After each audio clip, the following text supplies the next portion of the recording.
assim com José, foi assim com Jesus e vai ser assim com a gente também. O que a gente precisa entender é que tem 3 tipos de tempestades. Eu lembro que eu falo sobre isso no meu primeiro livro, né? Inclusive eu trouxe um livro pra te presentear, se chama Hoje é um Bom Dia pra Ver Milagres.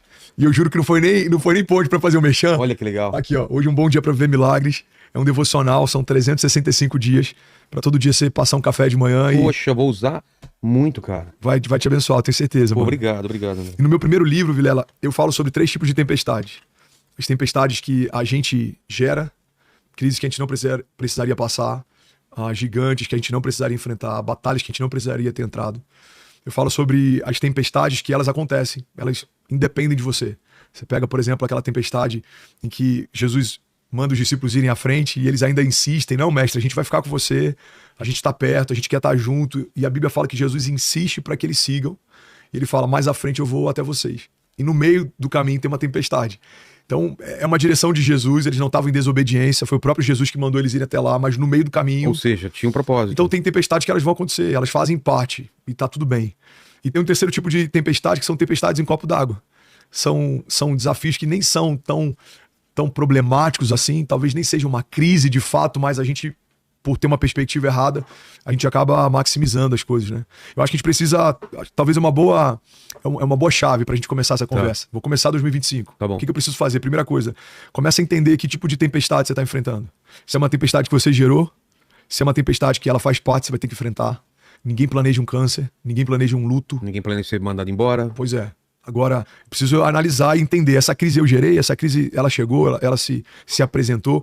Ou talvez o que eu estou enfrentando nem é uma crise de fato, seja só algo que está me tirando da zona de conforto. Sua cabeça trabalhando contra você. Pois é, será que eu estou me auto-sabotando? Então, eu vi algo esses dias, Vilela, que para mim faz muito sentido. Tudo que você não muda, você escolhe. Como assim? Cara, você escolheu não mudar, por exemplo, sei lá, teu shape. Tá. Você escolheu o shape. Eu escolhi, hein? Então, já emagreci. Ai, sim. Pra quem não sabe, você chega aqui no estúdio do Vilela, tem uma academia aqui. Profissional. Não, aquilo ali é... Eu tô usando lá. Aí sim. Já tô há um mês. Boa. Pois é, então você escolheu. Tá. Tudo que você... Tomei uma decisão. Tudo que você não muda, não afeta, não altera, você escolhe. Porque não existe neutralidade, né? Omissão também é uma posição. Então você vai começar... Não ação é uma ação. Pois é. Você vai começar 2025. O que te incomoda? Cara, me incomoda, sei lá, minha falta de relacionamento com Deus. Aí você vai ficar o ano inteiro sem buscar, sem orar, sem congregar.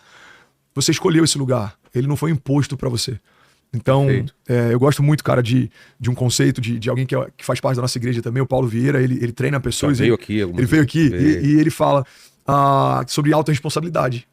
Então, o que é autorresponsabilidade? É você entender que você é responsável por tudo aquilo que você tolera. Então, você imagina, sei lá, um relacionamento tóxico. Imagina abusivo. Cara, você tolera, então você tem parte de responsabilidade. Você precisa sair desse lugar. Você não pode conviver com esse tipo de desafio por muito tempo. Tá tudo bem, talvez no início a gente não sabe como lidar, mas não tá tudo bem a gente normalizar algumas coisas, né? Você pega a história de Davi, e eu tô abrindo uma série de parênteses e depois a gente vem costurando. A Bíblia fala que Davi vai até os seus irmãos, eles estão no meio de um campo de batalha, tem um gigante que está afrontando o exército há alguns dias. E Davi, quando ele chega, para ele é tão sem sentido a ideia de ter alguém afrontando o exército por tanto tempo, que a primeira reação de Davi é se posicionar e combatê-lo. Mas eu imagino que para aquele exército que estava há tanto tempo ouvindo a afronta do gigante, talvez ele já tivesse até normatizado, já não incomodava tanto. Eu imagino alguém falando, o que tá gritando? Cara, é Golias ainda. Ele não parou de gritar. Então, às vezes a gente vai domesticando alguns gigantes que a gente deveria enfrentá-los. A gente vai tentando anestesiar algumas dores que a gente deveria resolvê-las. E é isso que a gente precisa deixar muito claro sobre, por exemplo, qual é o papel do evangelho. O papel do evangelho não é melhoria. O papel do evangelho é uma nova vida. Não é você ser alguém melhor do que você era. É morrer quem você era para nascer alguém que Deus sempre quis que você fosse. Isso é importante, né? Diferenciar. Não, é porque parece a mesma coisa, mas não é. O evangelho não propõe, por exemplo, uma moral um pouco melhor ou uma conduta um pouco melhor. O evangelho propõe um novo nascimento. E é natural que, como expressão de alguém que nasceu de novo, você vai se portar melhor. Você vai lidar melhor com algumas coisas. Você vai ter uma moral melhor. Mas isso não é a busca em si. Isso é a consequência, a expressão. Faz sentido? Claro. Então, o que a gente precisa entender? Cara, eu preciso sair desse lugar em que eu tô anestesiando algumas dores e eu preciso entender o que eu preciso fazer para isso não doer mais. O evangelho não é anestesia. A Bíblia chega ao ponto de dizer, olha, não se coloca vinho novo sobre uma odre velha. Não se coloca um remendo novo numa roupa velha. Porque se você coloca um remendo novo numa roupa velha, ela não vai suportar a força do novo e ambas vão se partir, vão se perder. Então o que eu preciso fazer em 2025? Não dá para eu colocar meia dúzia de novos princípios, mas tá no mesmo ambiente, fazendo as mesmas coisas, tendo talvez os mesmos desejos. Tapando o sol com a peneira. Cara, você tá se iludindo, isso é anestesia. O problema da anestesia é que ela desativa talvez a tua percepção de dor, mas ela não cessa a dor. A fonte da dor tá ali. A fonte da frustração tá ali. A fonte do medo tá ali. Então o que a gente precisa fazer? A gente precisa identificar as fontes, que eu acho que talvez seja uma segunda chave pra gente compartilhar. E se eu estiver indo muito rápido, você me fala, que eu tô na velocidade 2 aqui do WhatsApp. Tá tranquilo. Preciso identificar quais são os meus gigantes, como eles têm acesso, para eu entender como que eu consigo vencê-los. Você pega numa estratégia de guerra, por exemplo, uma das primeiras coisas que um exército faz é mapear o exército inimigo para entender onde é que estão os suprimentos. Você vê quantos soldados tem? Quantos soldados? Qual o tamanho do grupamento? Quais são as estradas que dão acesso até onde a gente está? Então você vê, por exemplo, se não me engano, Segunda Guerra Mundial, primeira ou segunda, acho que foi na segunda, uma estratégia que os caras usaram que parece coisa de filme, mas é real. Dos infláveis, você já viu essa? Sim, pra enganar, parece que você tem um exército maior do que é. Cara, surreal. Os caras, era mais rápido fazer tanques infláveis do que produzir tanques de fato. Então eles começaram a botar vários grupamentos que quando os alemães eles vinham de cima, eles viam aquele grupamento e falavam, eles estão indo pro norte, eles estão indo pro sul. Então isso é uma estratégia de guerra. E a gente precisa entender que o que a gente enfrenta todos os dias nada mais é do que um campo de batalha. A Joyce Meyer, que é uma pregadora, uma pastora americana, fala muito sobre o campo de batalha da mente. A gente tem um campo de batalha espiritual. Para quem acredita nas questões espirituais, você está o tempo inteiro sendo bombardeado. Hoje a gente tem um campo de batalha que é emocional, né? Cadeias emocionais. A gente tem que lidar com medo, com ansiedade, com frustrações. Então, o que eu preciso fazer? Você precisa mapear. O que gera dor em mim? O que me ofende? O que me frustra? O que gera desânimo? O que rouba a minha alegria? Primeira coisa é você mapear, você discernir. Para então você entender o que fere, quem te fere. Cara, se o desânimo sempre acontece quando eu tô nesse ambiente, o que eu preciso fazer? Eu preciso sair desse lugar. E Vilela, a gente tá tão no modo automático que às vezes a gente não percebe coisas muito simples. Se você começar a ficar mais sensível, você vai perceber que tem um ambiente, ou um tipo de conversa, ou um tipo de relacionamento que você sempre sai pior do que quando você chega. Mas você vai perceber que o oposto também. Cara, toda vez que eu converso com aquele cara, eu saio melhor. Toda vez que eu vou nesse lugar, eu volto melhor. Toda vez que eu faço isso daqui, eu me sinto melhor.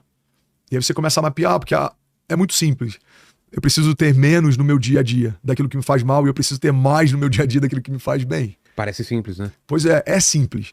Não é simples fazer isso, mas... A teoria é simples. Mas é básico. O que te faz bem se alimenta mais disso. O que te faz mal se alimenta cada vez menos disso.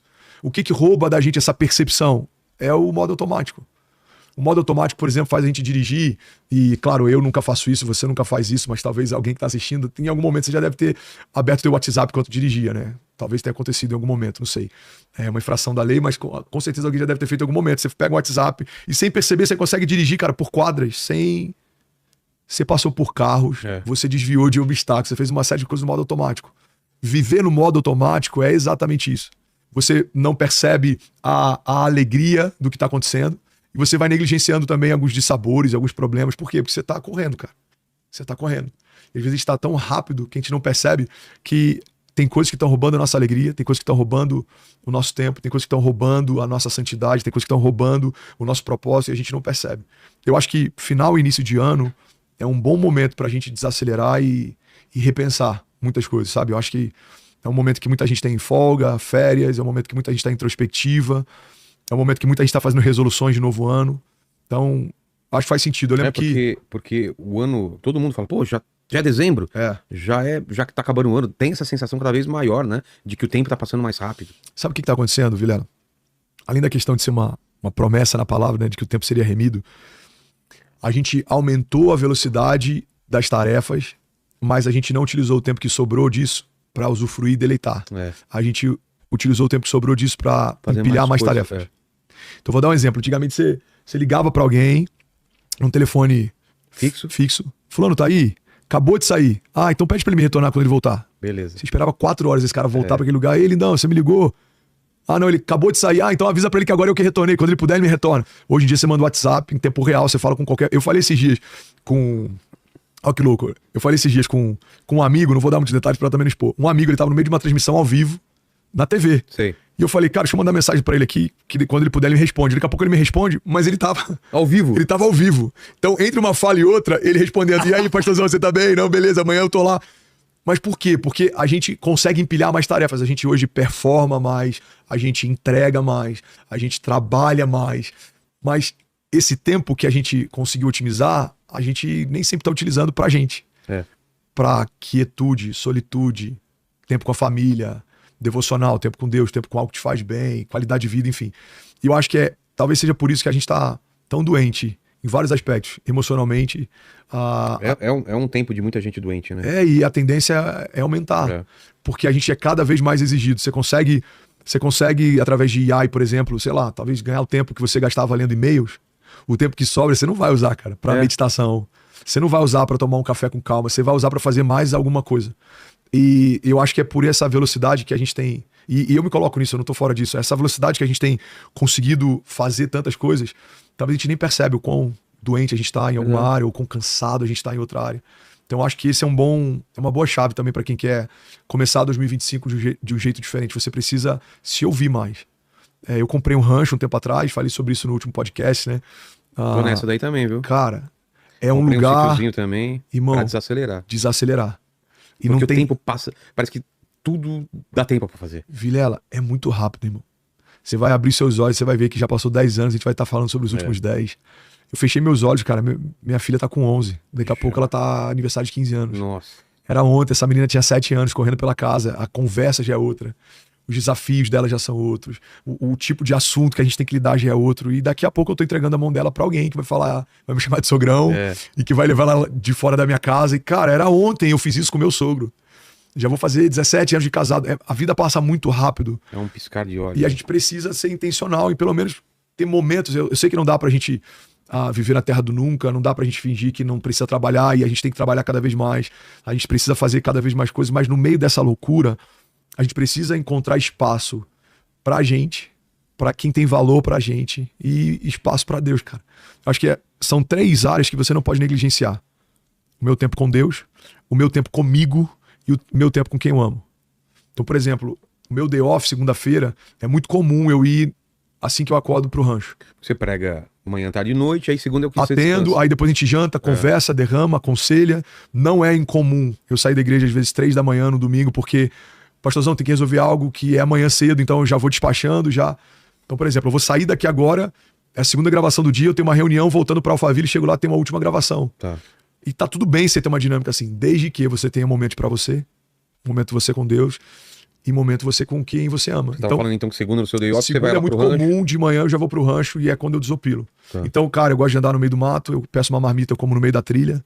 Eu tô lá fazendo, sei lá, um lago, a gente tá... Esses dias chegou tilápia. É algo bobo, cara. Mas pegar uma tilápia, colocar na água, você vê como é... Pisar no chão. Cara, pisar no chão. Ontem eu fiz tava numa reunião, a gente começou de manhã e terminou acho que 2 da manhã. E eu tava dando choque, literalmente. Então, do nada encostava... Sei. E aí o pessoal falou, pastorzão, tá precisando do rancho, hein, cara? Você tem que pisar na grama, tem que botar terra, porque... E é importante... Porque na eletricidade tem que colocar um cabo que liga no chão, fio terra, por que a gente não... Por que a gente não? Pra descarregar tudo no chão, né? É isso.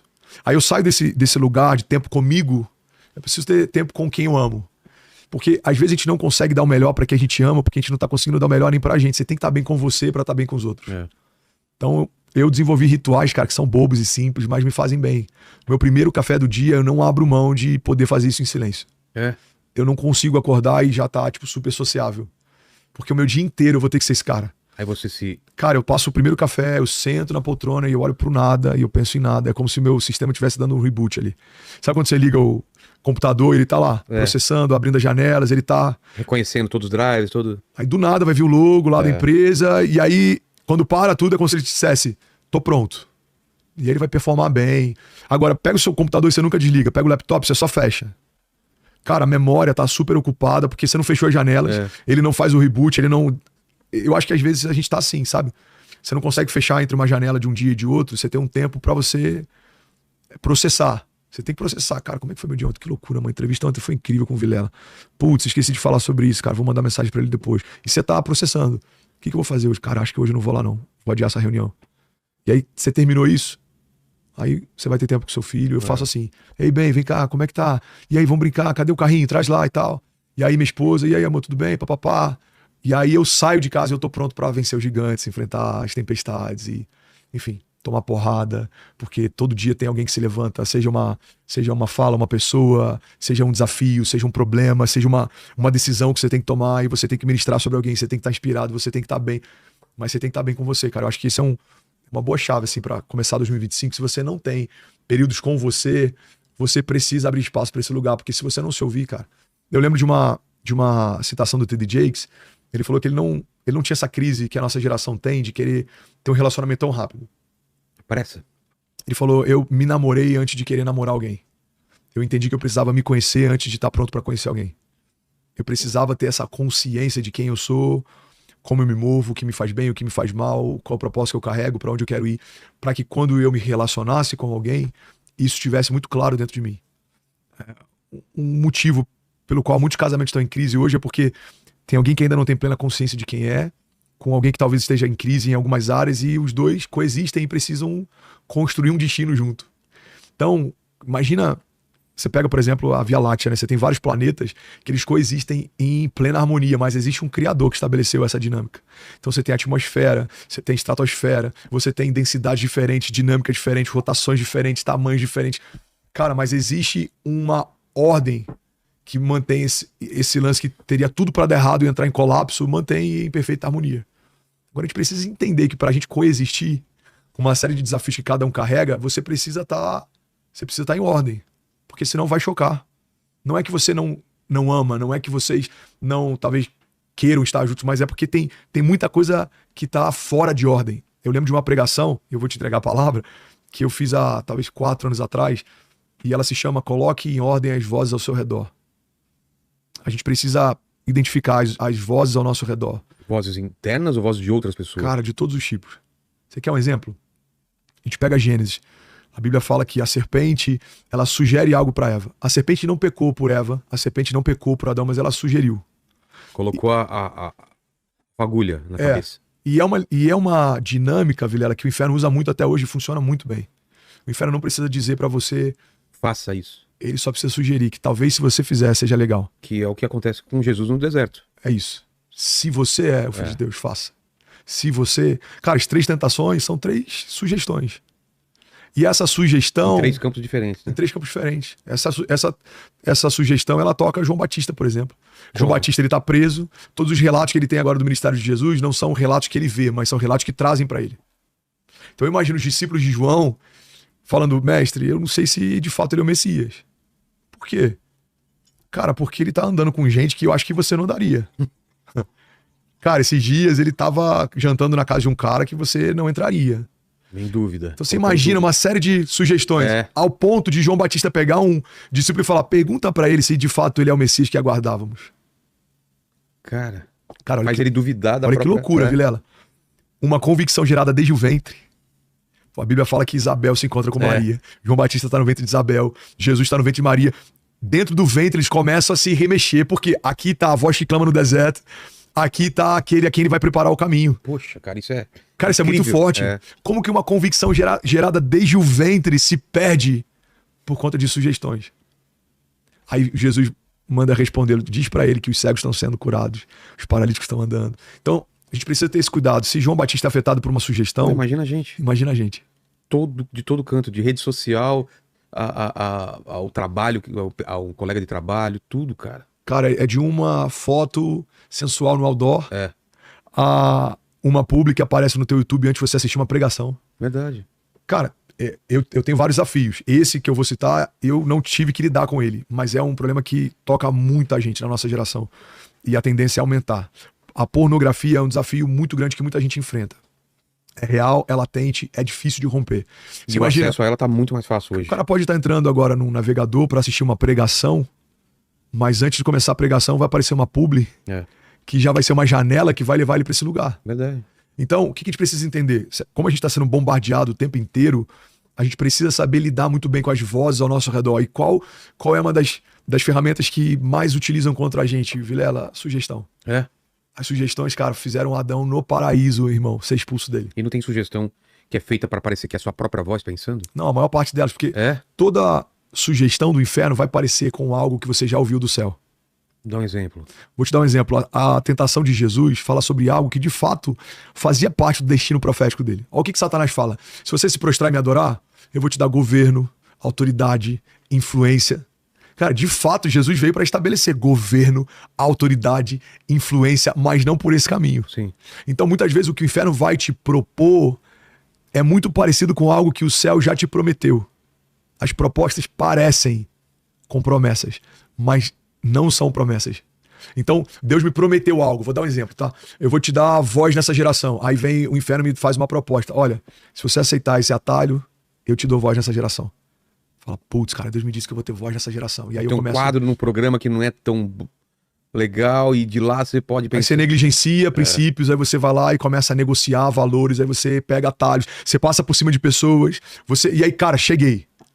Cara, mas qual autoridade eu vou conseguir ministrar estando no lugar que Deus me prometeu, mas se não foi Deus que me trouxe até aqui? Então, as sugestões, elas são difíceis de lidar porque elas são muito sutis. Irmão, o primeiro homem, ele peca através de uma sugestão. Ele se relaciona com Deus todos os dias. Ele tá no jardim, ele tá num lugar seguro, ele tá num ambiente guardado. Ele foi feito eterno. O limite que a gente tem para viver foi estabelecido depois da queda, não antes dela.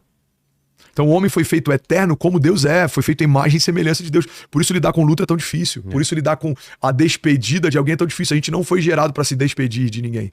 Então imagina, Deus estabelece esses limites depois da queda. Até 120 anos, de 120 não vai passar. Agora a mulher vai sentir dores de parto. Agora você vai se alimentar do suor do teu trabalho. Ou seja, o trabalho e o suor do homem começa a se tornar algo que define o que ele vai ter de colheita depois da queda. Antes, tudo que o homem precisava, Deus já havia provido. A morte entra na história depois da queda. Então, por que isso acontece? Por conta de uma sugestão. A serpente fala, olha, se você provar desse fruto, você vai ter o conhecimento do bem e do mal. A serpente não chega nem ao ponto de dizer faça. Ela fala, se você fizer. E aí que entra a traição dentro de relacionamento. Cara, se você tiver um relacionamento, talvez vai até ajudar no teu casamento.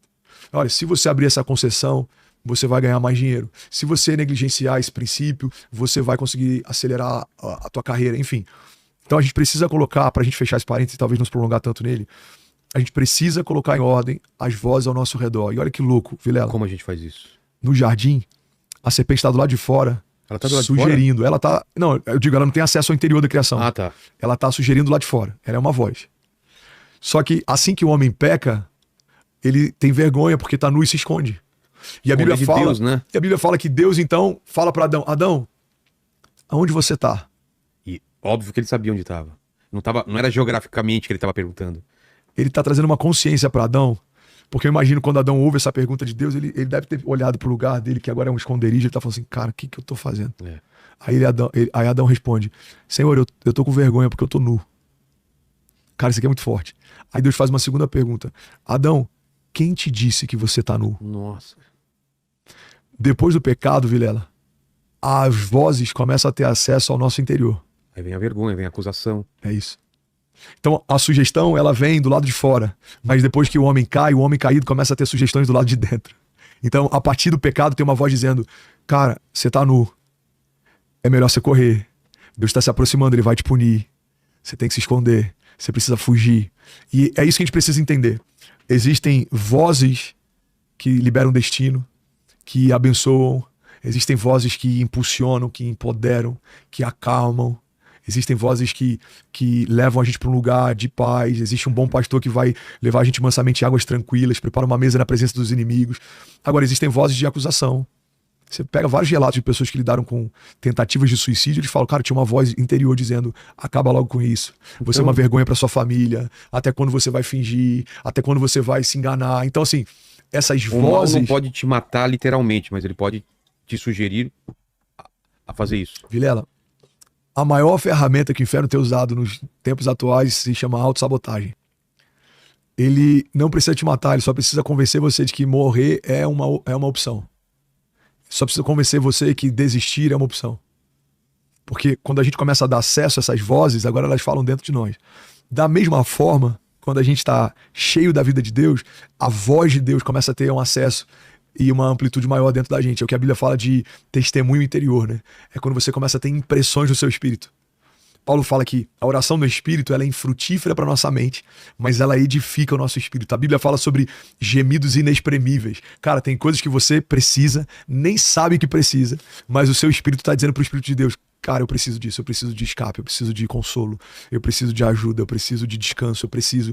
Então é por isso que o relacionamento com Deus faz com que a voz de Deus dentro de mim se torne cada vez mais latente.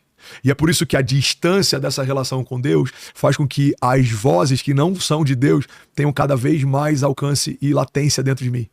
É como esse microfone, cara. Quanto mais eu me distancio dele, menos a minha voz tem alcance. Quanto mais eu me aproximo dele, mais a minha voz tem alcance. Então, a gente precisa escolher que tipo de voz vai ter mais latência dentro da gente. Faz sentido? Claro. Então, quando você escolhe os acessos que você dá, você define muito do teu futuro. Mas, e quando você tá tão perdido que você não consegue discernir qual voz é a boa e qual é a ruim? Porque às vezes a mesma coisa ruim parece ser bom. Sim. A Bíblia fala que o sábio discerne o tempo e o modo de todas as coisas. André, de onde vem a sabedoria? A Bíblia também fala, cara, aquele que deseja sabedoria, peça a Deus, porque ele dá livremente aos que pedem. Você está cansado. Aí Jesus fala, vinde a mim todos vós que estáis cansados e sobrecarregados, e eu vos aliviarei. Pega isso aqui, cara, porque isso aqui é uma chave poderosa. Tudo que a gente precisa tá ligado a algo que Deus vai nos dar quando a gente se aproxima dele. A graça fala sobre algo que Deus te dá. Fala sobre uma herança, fala sobre uma recompensa, fala sobre algo que Deus te dá. A religião sempre vai apontar para algo que você precisa fazer. Então a religião vai falar, cara, se resolve, depois você vem. Se limpa, depois você vem. Faz, depois você vem. A graça vai falar, vem do jeito que você tá e eu limpo você. Vem do jeito que você tá e eu acalmo você. Vem do jeito que você tá e eu abençoo você. Olha o convite de Jesus, vinde a mim todos vós, que estáis cansados e sobrecarregados, e eu vos aliviarei. Em outro momento ele fala, lança sobre mim a tua ansiedade, porque eu tenho cuidado de vós. Entrega os teus caminhos ao Senhor, confia nele, o mais ele fará. Então é ele quem acalma a tempestade, é ele quem aquieta a nossa alma, é ele quem prospera os nossos caminhos, é ele quem vence as nossas batalhas, mas qual é a minha participação nisso? Eu preciso me aproximar dele. O primeiro passo sou eu quem dou. Tiago fala, aproximem-se de Deus e ele se aproximará de vocês. Então você que tá ouvindo a gente, talvez, cara, eu tô numa crise, eu tô desnorteado. Irmão, a mesma posição que você toma quando você acessa a TV para assistir um novo filme, você pode dar um passo para você ouvir uma pregação. Se eu colocar um louvor, um soaking, algo que aquieta a tua alma. Porque a gente precisa entender que a gente o tempo inteiro toma decisões. E a gente se torna refém das decisões que a gente tomou. Se fizer sentido para você, anota essa frase aqui, ó. A única voz que o seu futuro respeita é a voz da sua semeadura. Então eu tô mal, angustiado. O que eu faço no meu dia mal? Eu me entupo de remédio de tarja preta. É uma decisão. Eu tenho compulsão alimentar. Eu não tô dizendo que é fácil. Eu não tô dizendo que não são coisas que a gente precisa de auxílio para lidar com elas. Pode ser terapia, pode ser psiquiatria, pode ser remédio controlado para te ajudar, pode ser um grupo de apoio, igreja, pode ser o que for. Mas o ponto é, a mesma distância que leva um controle de televisão para assistir o próximo filme, eu posso utilizar para algo que vai me abençoar, me acalmar, liberar meu destino. Então a gente precisa definir para 2025 quais são as fontes que a gente vai se alimentar. Quando você define quem você ouve, você define o que você vive. Cara, quem que eu vou ouvir? O que eu vou ler? Qual ambiente eu quero estar? Para quais lugares eu quero viajar? Será que eu vou para um novo carnaval fora de época ano que vem? Será que isso vai ajudar a crise que eu tô vivendo, a minha crise interior? Será que isso vai... Ou será que eu preciso de um lugar de paz? Ou será que eu preciso de um lugar de calmaria? Será que eu preciso entrar num novo projeto ou preciso terminar os que eu comecei e não terminei? Será que eu tô sempre envolvido em novos projetos porque eu sou um empreendedor serial ou porque é mais fácil eu me envolver num novo do que reconhecer que eu nunca termino nada que eu começo? A gente precisa se conhecer. Então, sempre que eu paro, Vilela, e eu começo a meditar e me visitar, eu começo a perceber coisas que na correria eu negligencio, não percebo. Caramba, André, você vai fazer de novo, mano. Tem atitudes que a gente tem que são só uma fuga. Né? O Augusto Cury fala muito sobre isso, sobre janelas killer, né? Janelas que abrem outras janelas, janelas que levam a um tipo de ação. Ele fala também sobre a síndrome do pensamento acelerado. A gente tá numa geração que sofre dessa síndrome, né? A gente tá o tempo inteiro pensando em tudo e, cara, a gente precisa... A palavra de Deus fala, aquietai-vos e sabei que eu sou Deus. Aquietai-vos. Talvez o que você precisa não é de uma nova palavra de comando. Seja só não ouvir mais palavra nenhuma e deixar o silêncio falar com você. E o silêncio fala. O silêncio fala, irmão. Tem uma música, eu não lembro o nome dela, não é nenhuma um ministério conhecido, mas ele fala: silêncio, eu estou trabalhando, silêncio. Eu estou falando, no meio do silêncio Deus fala demais, cara. Olha que doido, Vilela, na nossa época de escola, a gente tinha um bimestre inteiro, uma professora falando incansavelmente, mas no dia da prova ela ficava em silêncio. E aí, professora, só uma dúvida. Hoje não. Hoje não. O que ela tá ensinando pra gente? Você tinha que ter perguntado quando você estava sendo preparado, agora você está sendo testado. E se tem uma coisa que a gente precisa aprender, cara, é que nos momentos de teste, o mestre sempre fica em silêncio. Então tem crise que a gente não entende por que Deus não fala. Ele falou antes, ele vai falar depois, mas agora ele tá testando. Agora é contigo. Agora é contigo. Então a gente aprende no silêncio de Deus, a gente aprende quando a gente se coloca em silêncio. A gente aprende o tempo inteiro quando a gente desliga o modo automático. Então você pode se embriagar, você pode se dopar, se anestesiar e deixar a vida passar, ou você pode começar a aumentar teu nível de consciência. Quem eu sou, para que eu tô aqui, por que eu tô aqui, para onde eu vou, como que os céus me chamam, qual é o propósito que eu carrego, qual é o meu chamado, o que eu vou fazer no próximo ano, o que Deus espera de mim. Quanto maior o nosso nível de consciência, maiores são os frutos, maior é a velocidade, maior é a nossa performance, maior é o nosso nível de relacionamento com quem está perto. Por quê? Porque você tem consciência. Eu acho que isso é uma coisa que os orientais eles trabalham muito bem e o ocidental ele peca muito nisso. Você pega, independente de qualquer questão religiosa em si, eu não estou discutindo agora doutrina ou linha teológica, mas culturalmente o oriental ele trabalha muito bem consciência, conhecimento interior, meditação, solitude. Eles trabalham isso muito bem. Então você vê uma sabedoria, cara, fora do comum, que é numa escala muito maior, talvez, que no Ocidente. No Ocidente a gente tem pessoas sábias. Você vê no Oriente, é muito comum você ter muita sabedoria como um senso comum. Eles têm sabedoria ao se alimentar, eles conhecem sobre alimentação, sobre, né, enfim, sobre o corpo, sobre aonde dói cada coisa. Você pega a medicina asiática, tem coisa que você fala, cara, mas por quê? Porque eu acho que eles se analisam muito. E no Ocidente a gente tem uma construção que é de alta velocidade o tempo inteiro, alta performance o tempo inteiro e negligenciando. Eu tô com dor, remédio pra dor. Eu tô cansado, energético. Eu não durmo, ansiolítico. Enfim, a gente tá o tempo inteiro, cara, procurando algo fora que aquiete dentro, quando na verdade tem muito mais a ver com a gente do que com alguma resposta que vem de fora pra dentro. Faz sentido? Claro. Então é por isso, cara, que eu amo, por exemplo, no meu caso, o rancho me faz bem. Tem duas coisas que... outra pessoa pode ser outra coisa, né? Talvez a praia te faça bem, talvez... Agora, você tem que encontrar um lugar que te leva de volta para esse lugar de origem. Eu acredito que sempre tem a ver com natureza, tá? Cara, andar de moto me faz bem. Cara, legal, você desopila e tal, maravilhoso. Mas eu acho que tem algo diferente quando a gente conecta com a natureza, porque a gente volta para um lugar de origem. Verdade. A gente veio da pó da terra e a nossa matéria vai voltar para esse lugar. A gente precisa reconectar com o nosso lugar de origem. Eu não sei se eu falei sobre isso quando eu vim aqui da outra vez, mas... Você pega, por exemplo, em Gênesis, quando Deus estabelece a criação, ele fala com a fonte de vida para que a partir da fonte de vida algo seja criado. Então ele fala com o mar para que a partir do mar seja criada toda espécie de peixe. E ele fala com a terra para que toda espécie de árvore se multiplique segundo as suas sementes e segundo as suas espécies. E aí ele vai dando ordem e ele estabelece uma lei, cara. Existe uma lei que é a seguinte: a fonte de vida... ela estabelece uma conexão com aquilo que foi criado. Então, se você tira um peixe da água, ele morre. Se você tira uma árvore da terra, ela morre. Agora, quando a gente entende que no 6º dia a gente foi tirado de Deus, a nossa matéria veio da terra, e é por isso que a gente precisa se reconectar com a terra. Mas a nossa vida foi retirada da própria vida de Deus. A Bíblia fala que ele sopra sobre a criação.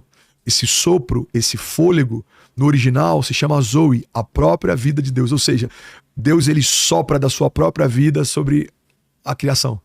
Então, se eu fui feito de Deus, eu não posso me desconectar de Deus porque eu vou morrer. E é por isso, Vilela, que você pode estar vivo naturalmente, mas estar morto espiritualmente. Por quê? Porque a tua carne, ela veio do pó da terra. E como que ela se mantém alimentada? O pó da terra, cara. Você está comendo. Você se alimenta, você bebe água, você come. Você come proteínas, gorduras, você come, enfim, sais minerais. Agora, do que o seu espírito se alimenta? Do Espírito de Deus, cara. E é por isso que a gente vê hoje uma geração de mortos funcionais, né? Mortos no espírito, mas vivos na carne. A gente trabalha, a gente anda, a gente faz planos, a gente se alimenta, mas espiritualmente a gente está morto. Como é possível, André, alguém morrer? Cara, você morre se você não estiver conectado com a fonte da tua vida. E a fonte da nossa vida é o nosso Criador, é quem fez você, a imagem e semelhança de quem ele é. Olha que doido, tem um texto na Bíblia que fala sobre um vale de ossos secos. Sim. E a Bíblia fala que Deus então leva esse profeta até esse vale de ossos secos. E ele fala, esse vale de ossos secos pode voltar a viver?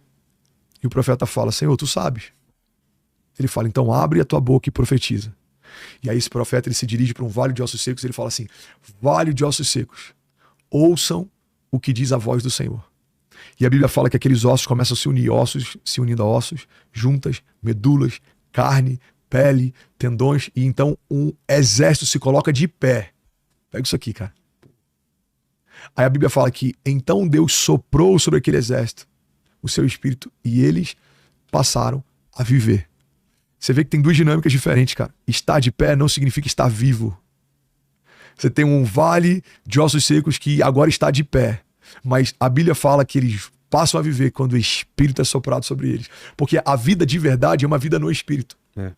Uma vida funcional é essa vida natural. Ela vai durar 80 anos para alguns, 60 para outros, 30 para outros, 120 para outros. Agora, a vida no Espírito é uma vida que ela continua depois da morte.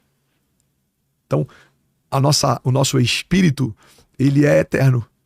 A gente vai ter salvação eterna, juízo eterno, mas o Espírito, ele é eterno. Então, nós temos uma alma, habitamos num corpo, mas nós somos Espírito. Então, a gente precisa ter esse entendimento. Cara, se eu sou um ser espiritual, como que eu vou estar vivo no Espírito? Eu preciso me reconectar com a fonte da minha vida. Eu preciso voltar para esse jardim, eu preciso estar nesse lugar em que Deus fala comigo, eu preciso ouvi-lo, eu preciso me relacionar. Então, é isso que eu acredito, cara, e é isso que mudou a minha história. Quando Deus me encontrou com 17 anos, perdido, problemático, batendo de carro, tendo problema com polícia, tendo problema com meus pais, e enfim, com problema com bebida, problema com cigarro.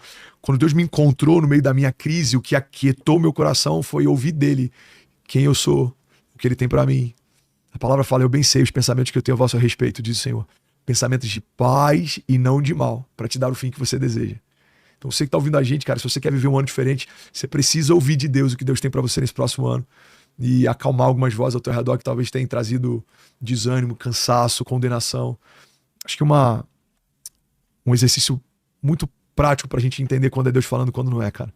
A maior parte das vezes que uma voz não vem de Deus, ela traz condenação, julgo, desânimo, cansaço. A voz de Deus nunca traz. Cara, a voz de Deus, ela traz paz. A voz de Deus, ela traz a quietude. Então, a voz de Deus é dura com os inimigos de Deus. Deus, ele odeia o pecado, mas ele ama o pecador. Então, se você se quebrantar, a Bíblia fala, um coração quebrantado o Senhor não rejeita. É impossível alguém se arrepender e se abrir para Deus e não receber de Deus misericórdia. Quando não recebemos de Deus misericórdia? Quando nos tornamos inimigos de Deus. Quando a gente não se abre para Ele, quando a gente não se quebranta. Então, é impossível, cara, você começar 2025 se abrindo para Ele. Pai, eu tô aqui, eu não sei nem como orar, eu não sei nem o que falar, eu não sei nem como te pedir, mas eu tô quebrado. Eu tô aqui para te pedir, muda minha história. Eu tô mal por dentro, renova o meu interior. Deus fala comigo, eu preciso de um sinal. Deus usa alguém, eu preciso de uma boca, eu preciso de uma voz. Deus, me toca, me renova, eu quero viver um ano diferente, eu quero... Então, cara, é como uma oração de uma criança. Às vezes a gente espera ter muita erudição para falar. A Bíblia fala que os hipócritas, eles oravam vãs repetições. E eles oravam alto para que todos vissem eles orando. A Bíblia deixa muito claro que a oração mais poderosa que você pode fazer não é a oração mais eloquente, mas é a oração mais sincera. É. Então a oração do meu filho de 4 anos pode alcançar em Deus um acesso maior do que de um teólogo de 45. Porque não é sobre erudição, não é sobre conhecimento, não é sobre doutrina. É sobre o quão vulnerável a gente está para falar como um filho fala com o pai. E eu acredito que isso pode mudar a história de muita gente, cara, que tá ouvindo a gente, vai começar um ano diferente. Com certeza. Você comentou